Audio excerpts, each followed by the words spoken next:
ओम प्रकाश राजभर अक्सर सुर्खियों में रहते हैं और उन्हें सुर्खियों में मुखर बयान। दरअसल ओम प्रकाश राजभर खुद को सियासत का मौसम वैज्ञानिक समझते हैं, लेकिन पिछले कई चुनावों में वो फेल साबित हुए। अब माना जा रहा है कि राजभर एक बार फिर भाजपा के साथ जा सकते हैं। इसका पहला संकेत उन्होंने राष्ट्रपति चुनाव के जरिए दे दिया। ऐसा नहीं है कि ये चर्चा पहली बार शुरू हुई है। यूपी में जब चुनावी नतीजे आए थे तब से लेकर अब तक कई बार इस खबर ने तूल पकड़ा। चुनाव के बाद तो राजभर की मुलाकात अमित शाह और धर्मेंद्र प्रधान के साथ भी हुई थी। अगर वो भाजपा नेताओं के दरवाजे पर दिखते हैं, लेकिन इस बार सीधे सीएम आवास ही पहुंच गए। कुछ दिनों का और इंतजार है और माना जा रहा है कि सपा सुभाषपा की इस दोस्ती पर पूर्ण विराम लग जाएगा। अब कोई नाराज है तो मैं उसके क्या कर सकता हूँ? कोई नाराज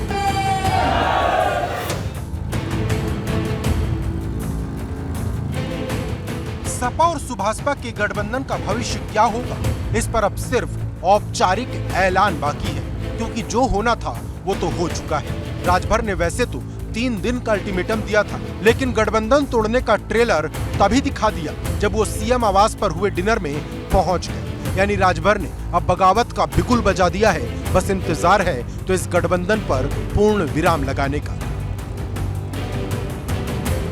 सपा के राष्ट्रीय अध्यक्ष से बढ़ती दूरियों के बीच में सुभाषपा के अध्यक्ष ओम प्रकाश राजभर ने अखिलेश यादव पर निशाना साधा है, उन्हें झटका दिया है।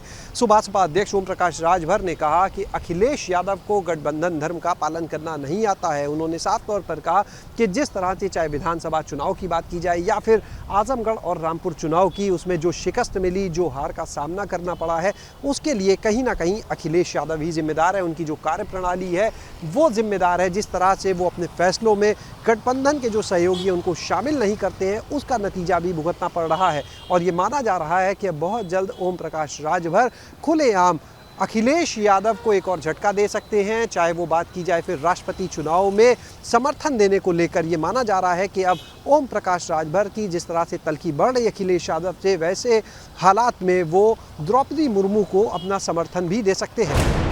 ओपी राजभर बेवजह ही भाजपा के दरवाजे तक नहीं पहुंचे। उन्हें तो कदम कदम पर झटके मिले, जिसके बाद सीएम योगी के डिनर तक जाने के लिए उन्हें मजबूर होना पड़ा। इसकी नींव चुनाव के वक्त ही पड़ गई थी। राजभर चाहते थे कि वो 24 सीटों पर चुनाव लड़े, लेकिन सीट मिली 18। राजभर अक्सर अपनी पार्टी की तुलना रालोद से करते रहते हैं, क्योंकि अखिलेश हमेशा राजभर की तुलना में जयंत को ऊपर रखते हैं। राजभर ने कहा था कि 34 सीट पर लड़कर रालोद ने 8 सीट जीती और उन्हें राज्यसभा का इनाम मिला, लेकिन जिस सुभाषपा ने 18 सीट पर लड़कर 6 पर जीत दर्ज की गई, उसकी अनदेखी की गई। दरअसल ओपी राजभर के बेटे अरुण राजभर एमएलसी बनना चाहते थे, लेकिन उन्हें टिकट नहीं दिया गया। तभी से सुभाषपा का गुस्सा बढ़ गया था और धीरे धीरे नौबत यहाँ तक आ गई कि अब राजभर भाजपा के खेमे में जाकर खड़े हो गए।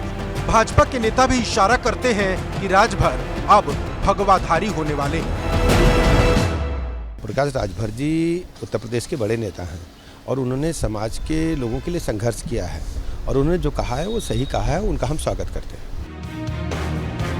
ओपी राजभर के लिए भाजपा के नेता भले ही अच्छी बातें कह रहे हों, लेकिन सवाल तो ये है ही कि क्या भाजपा राजभर को हाथों हाथ ले लेगी।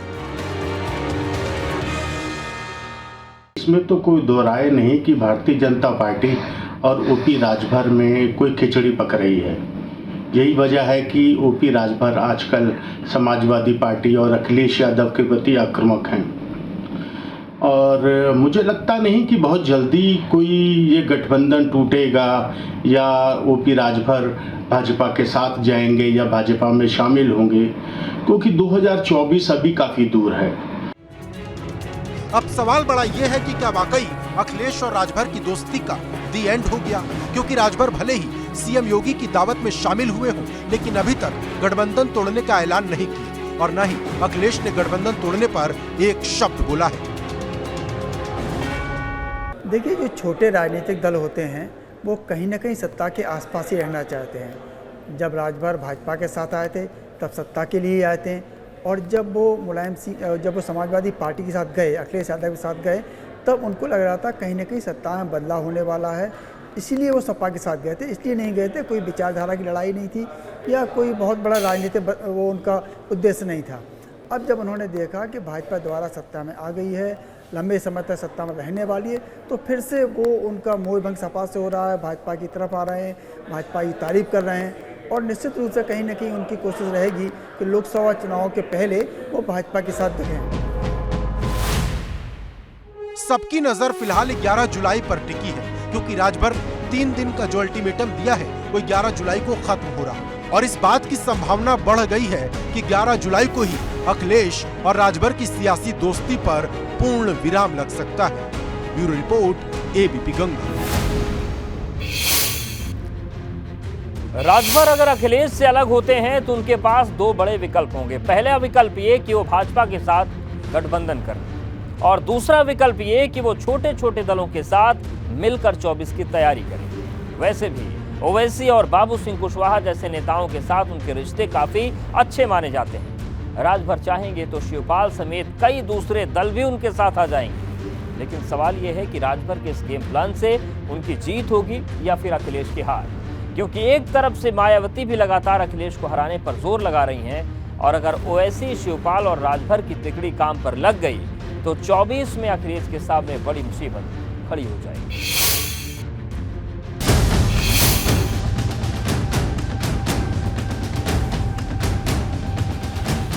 सपा और सुभाषपा की दोस्ती पर पूर्ण विराम लगने की नौबत आई तो इसकी एक बड़ी वजह है राजभर की ऐसे चुभते बयान भी हैं।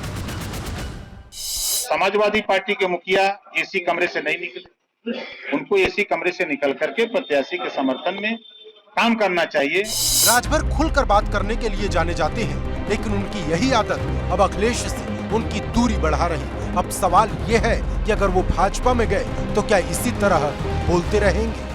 बेशक ओपी राजभर एक बड़बोले नेता हैं, लेकिन आपको ये भी देखना होगा कि पिछले सत्र में जब वो भारतीय जनता पार्टी के साथ थे तो उनका बड़बोलापन इतना मुखर नहीं था और यूं भी भारतीय जनता पार्टी को अपने बड़बोले नेताओं को संभालना आता है। राजभर अक्सर कहते थे कि 24 का चुनाव वो अखिलेश के साथ ही मिलकर लड़ेंगे, लेकिन अब हालात बदल चुके हैं। मुद्दे की बात तो ये है कि क्या अखिलेश राजभर को लेकर 24 का चुनाव लड़ना चाहते हैं? आजमगढ़ उपचुनाव के नतीजों ने अखिलेश को शायद नई सीख दे दी है। किसी एक उपचुनाव से निर्णय नहीं होता है।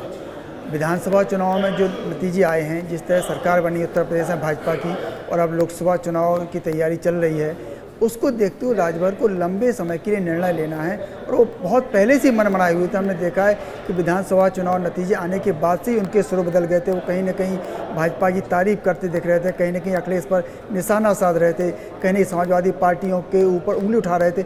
उसे देखते हुए उनका बहुत पहले से लग रहा है कि वो धीरे धीरे भाजपा की तरफ फिर से आ रहा है। राजभर की जुबान पर जातियों के नाम रटे होते हैं और बात बात में वो पूर्वांचल की पूरी चौहद्दी गिना देते हैं, लेकिन क्या वाकई राजभर इतने प्रभावी हैं कि वो कई लोकसभा सीटों पर असर डाल सके? अब सवाल ये है कि राजभर अगर 24 में भाजपा के साथ खड़े होंगे तो सपा को इससे कितना नुकसान होगा? राजभर अगर भारतीय जनता पार्टी के साथ जाते हैं या भाजपा में शामिल होते हैं तो यकीनन 2024 में भारतीय जनता पार्टी को इससे फायदा होगा और पूर्वी उत्तर प्रदेश की 5-6 सीटों पर ओपी राजभर अपना एक अच्छा असर रखते हैं। इस बार भी वो वहाँ पर अच्छी खासी सीटें लेकर आए हैं। हालांकि 18 सीटों पर लड़े थे और 1/3 ही उनको मिल पाई हैं, लेकिन बावजूद इसके सभी सीटों पर उनका मुकाबला अच्छा रहा। तो भारतीय जनता पार्टी को यकीनन इसमें फ़ायदा होगा। 5-6 सीटें बड़े आराम से भारतीय जनता पार्टी की पूर्वी उत्तर प्रदेश में निकल सकती हैं। राजनीति संभावनाओं के खेल है। अगर राजभर सपा का साथ छोड़कर जाते भी हैं तो जरूरी नहीं उनका पड़ाव भाजपा के साथ हो। वो तो यूपी में एक अलग मोर्चा भी खड़ा कर सकते हैं, क्योंकि ओवैसी और बाबू सिंह कुशवाहा के साथ साथ शिवपाल यादव जैसे नेताओं के साथ उनकी अच्छी बनती है। लोकसभा चुनाव और विधानसभा चुनावों में काफ़ी हद तक रणनीतिक फर्क होता है और लोकसभा चुनावों में किसी छोटे गठबंधन की कोई बहुत ज़्यादा उससे तवक्को नहीं की जानी चाहिए और इसी को ध्यान में रखते हुए अगर हम ये आकलन लगा रहे हैं या इस तरह का कयास लगाएं कि ओपी राजभर ओवैसी को या बाबू सिंह कुशवाहा को या ऐसे कुछ और लोगों को लेकर कोई गठबंधन बना लेंगे और लोकसभा फाइट करेंगे, तो मुझे नहीं लगता कि उनके हाथ कुछ आएगा। भाजपा ने सिर्फ राजभर के जरिए ही सपा को झटका देने की कोशिश नहीं की, बल्कि भाजपा ने तो अखिलेश के चाचा शिवपाल यादव को भी साथ लेकर खड़ा कर दिया है। शिवपाल भले राष्ट्रपति चुनाव को लेकर एनडीए उम्मीदवार के पक्ष में खड़े हों, लेकिन इशारा बहुत बड़ा है। पार्टी लगातार कमजोर हो रही है और उसकी वजह से जो राजनीतिक परिपक्वता नहीं थी, उसकी वजह से अभी आजमगढ़ का चुनाव हारे। इससे पहले जो उत्तर प्रदेश के चुनाव थे, उसकी वजह से सरकार में नहीं है। बात कोई भी हो, झटका अखिलेश के लिए है, लेकिन सवाल ये भी बड़ा है कि क्या अखिलेश जानबूझकर ऐसे नेताओं का साथ छोड़ रहे? क्योंकि अगर ऐसा नहीं होता तो आज जयंत किरालोद भी सपा गठबंधन से अलग हो चुकी होती। Bureau report, ABP Ganga.